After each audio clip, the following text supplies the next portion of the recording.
இப்போ நம்ம வெண்பொங்கல் செய்ய போகிறோம். அது எப்படி செய்யுதுன்னு பார்க்கலாம். நான் 1.25 டம்ளரு பச்சரிசி எடுத்து வச்சுருக்கேன். 1.25 டம்ளரு 50 கிராம் சிறுபருப்பு எடுத்து வச்சுருக்கேன். இது ரெண்டுத்தையும் ஒரு 5 நிமிஷம் ஊற வச்சுக்கலாம். எப்படி செய்யுதுன்னு பார்க்கலாம். இப்போ இந்த வெண்பொங்கல் செய்யுது எப்படின்னு பார்க்கலாம். இப்போ வந்து தண்ணி வச்சுருக்கேன், நல்லா கொதி வந்துடுச்சு. நான் பச்சரிசியும் சிறுபருப்பும் ஊற வச்சு கழுவி சுத்தம் வச்சுருக்கேன். இதில் சேர்த்துக்கலாம்.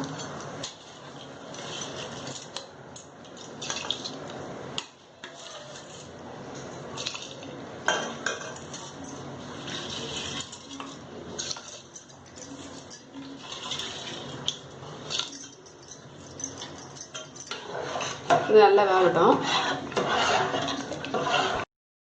பொங்கல் வந்து ரெடி ஆயிடுச்சு. இப்போ இதில் கொஞ்சம் பெருங்காயத்தூள் சேர்த்துக்கலாம். பொங்கலுக்கு தேவையான உப்பு சேர்த்துக்கலாம்.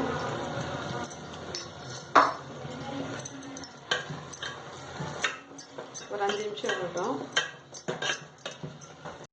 இப்போ உப்பு பெருங்காயத்தூள் போட்டு இது பொங்கல் இப்போ ரெடி ஆயிடுச்சு. இப்போ நம்ம வந்து தாளிச்சுக்கலாம். இப்போ இதில் நெய் சேர்த்துக்கலாம்.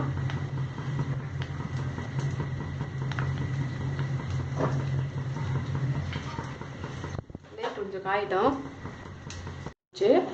இந்த முந்திரி இதில் சேர்த்துக்கலாம். முந்திரி கொஞ்சம் பொரியட்டும்.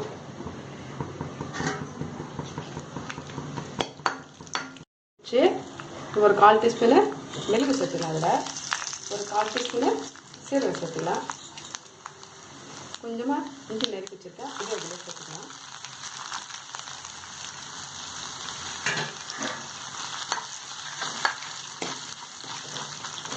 கொஞ்சமாக கருவேப்பிலை சேர்த்துக்கலாம். ஸ்டவ் ஆஃப் பண்ணிக்கலாம்.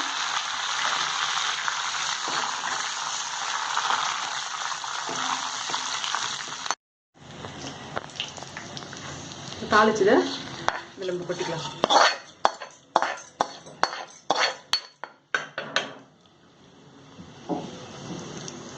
வெண்பொங்கல் ரெடி ஆயிடுச்சு. செஞ்சு பாருங்கள், சுவைச்சு பாருங்கள். இதுக்கு வந்து நான் பச்சையில் சட்னி அரைக்க போகிறேன். இப்போ இந்த பொங்கலுக்கு தேவையான சட்னி நம்ம ரெடி பண்ணிக்கலாம். நான் வந்து ஒரு 50 கிராம் உடச்சக்கடலை எடுத்து வச்சுருக்கேன். 4 பத்தை தேங்காயும் 4 பச்சை மிளகாய் எடுத்து வச்சுருக்கேன்.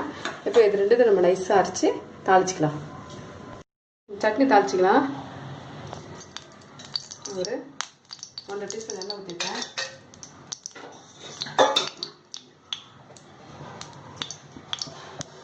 கொஞ்சம் கடுகு தூள் போட்டிருக்கேன். கொஞ்சமாக இதில் கருவேப்பிலை போட்டுக்கலாம்.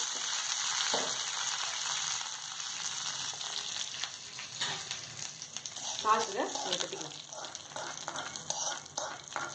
சட்னி தேங்காய் உப்பு போட்டாச்சு. இப்போ பச்சையில் சட்னி ரெடி ஆகிடுச்சு. பொங்கல் ரெடி ஆகிடுச்சு, சட்னி ரெடி ஆகிடுச்சு. செஞ்சு பாருங்கள், சுவைச்சு பாருங்கள்.